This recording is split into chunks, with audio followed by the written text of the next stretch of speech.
अस्सलाम वालेकुम। आज हम बिज़नेस लॉ का सेकंड लेक्चर लेंगे।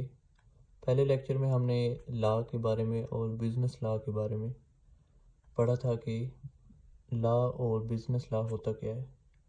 आज हम लॉ ऑफ कॉन्ट्रैक्ट के बारे में पढ़ेंगे। लॉ ऑफ कॉन्ट्रैक्ट जो कि पाकिस्तान में चल रहा है, वो कॉन्ट्रैक्ट एक्ट ब्रिटिश लॉ था, वो 1872, जो कि पूरे पाकिस्तान में आज भी अप्लाई हो रहा है और इसका नफाज 1 सितंबर 1872 में हुआ था। ये डील किसके साथ करता है वो हम पढ़ेंगे। सेक्शन 1 से 75 में हम पढ़ते हैं general principle of all type of contract, यानी कि कॉन्ट्रैक्ट की ऑल टाइप, उनकी जनरल प्रिंसिपल पढ़ते हैं हम सेक्शन 1 से 75 तक। उसके बाद सेक्शन 124 से 238 तक हम कॉन्ट्रैक्ट में इंडेमनिटी, गारंटी, बेलमेंट, प्लेज और एजेंसी के बारे में पढ़ते हैं। ये आगे हम पढ़ेंगे इनके मुतालिक। आगे सेशन 76 से 123 जो कि सेल्स ऑफ गुड्स, और सेशन 239 से 266 जो कि पार्टनरशिप के रिलेटेड था। ये बाद में अलग हो गया कॉन्ट्रैक्ट एक्ट से और ये सेपरेट हो गया था, जिसमें सेल ऑफ गुड्स वो 1930 और पार्टनरशिप एक्ट जो था 1932 में नफाज हो गया था अलग। अब हम डेफिनेशन ऑफ कॉन्ट्रैक्ट पढ़ेंगे। पोलैक, उसके तहत एनी एग्रीमेंट और promise enforceable at law is a contract. इसका क्या मतलब है कि कोई भी जो एग्रीमेंट और प्रॉमिस है वो अगर कानून के तहत नाफज होता है तो उसे हम कॉन्ट्रैक्ट कहते हैं। आगे सलमन क्या कहता है, A contract is an agreement creating and defining obligation between the parties। यानी कि कॉन्ट्रैक्ट जो कि एग्रीमेंट बनाता है और ज़िम्मेदारियां दो पार्टीज़ के दरमियान डिफ़ाइन करता है। सेशन 2H के तहत an agreement enforceable by law is a contract. वही बात कि कोई एग्रीमेंट जो लॉ के तहत नाफज होता है उसे हम कॉन्ट्रैक्ट कहते हैं। उसके बाद हम एग्रीमेंट पढ़ते हैं कि इस डेफिनेशन में जो एग्रीमेंट है उसका क्या मतलब है।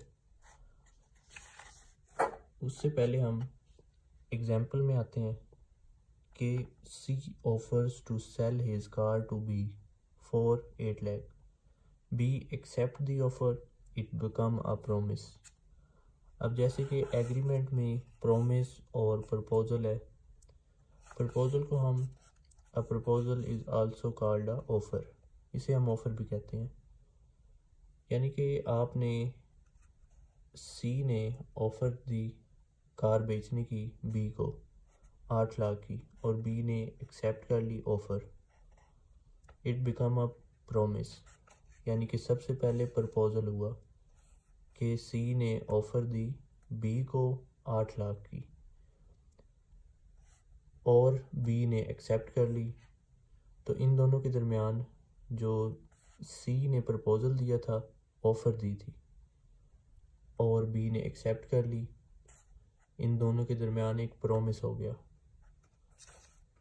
जो इन दोनों के दरमियान जब प्रॉमिस हुआ और एक्सेप्ट हुआ तो वो एग्रीमेंट बन गया। एग्रीमेंट जो कि कॉन्ट्रैक्ट में आता है, यानी कि एनी एग्रीमेंट और प्रॉमिस इनफोर्सेबल एट लॉ।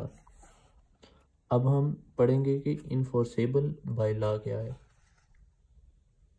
यानी कि कोई भी एग्रीमेंट होता है उसके अंदर लीगल ऑब्लिगेशन, या आप लीगल कह लें कि मतलब वो लीगल तरीके से होता है, उसे हम इनफोर्सेबल बाय लॉ कहते हैं। आगे इन्होंने एक लाइन बहुत अहम लिखी हुई है, but all agreements are not contract, all contracts are agreement. इसका क्या मतलब है? कि तमाम कॉन्ट्रैक्ट हैं वो एग्रीमेंट तो होते हैं, बट जो ऑल एग्रीमेंट हैं वो कॉन्ट्रैक्ट नहीं होते। इसका क्या मतलब है? आगे उन्होंने उसे दो पार्ट में डिवाइड किया हुआ है, social agreement and legal agreement. अब इससे आपको समझ आएगी इस लाइन की कि all contracts are agreement but all agreement are not contract. Social agreement, कि आप एग्रीमेंट करते हैं एक आदमी से, आपको एक आदमी इनवाइट करता है कि आप मेरे डिनर पे आएं और आप उसे एक्सेप्ट कर लेते हैं, यानी कि आपके दरमियान प्रॉमिस हुआ और आपने एग्रीमेंट कर लिया और आप बाद में डिनर पे नहीं जाते।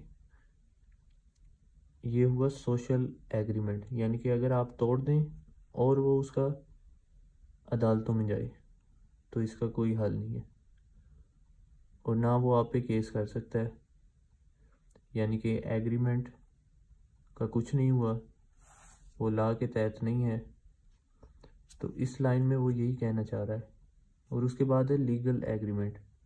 अब मैं एग्जांपल से आपको बताता हूँ। C promise to sell his car to be for 2 lakh, it is a legal agreement, यानी कि उसने 2 लाख में अपनी कार बेचने का प्रॉमिस किया।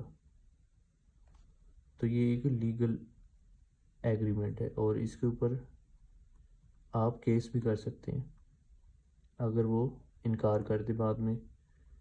तो ये आज का हमारा लॉ ऑफ कॉन्ट्रैक्ट था। इसके बाद हम वैलिड कॉन्ट्रैक्ट के बारे में पढ़ेंगे। तो एक दफ़ा मैं आपको रिवाइज़ कर देता हूँ कि सबसे पहले हमने लॉ ऑफ कॉन्ट्रैक्ट के बारे में पढ़ा था कि वो पाकिस्तान में कैसे अप्लाई हुआ और कब से ये शुरू है। उसके बाद फिर हमने डेफिनेशंस पढ़ी, फिर एग्रीमेंट के बारे में पढ़ा, उसके अंदर प्रॉमिस और प्रपोजल आया। उसके बाद इन्फोर्सेबल बाय लॉ, उसके बाद सोशल एग्रीमेंट और लीगल एग्रीमेंट पढ़ा। तो आज के लिए हमारा इतना ही लेक्चर था।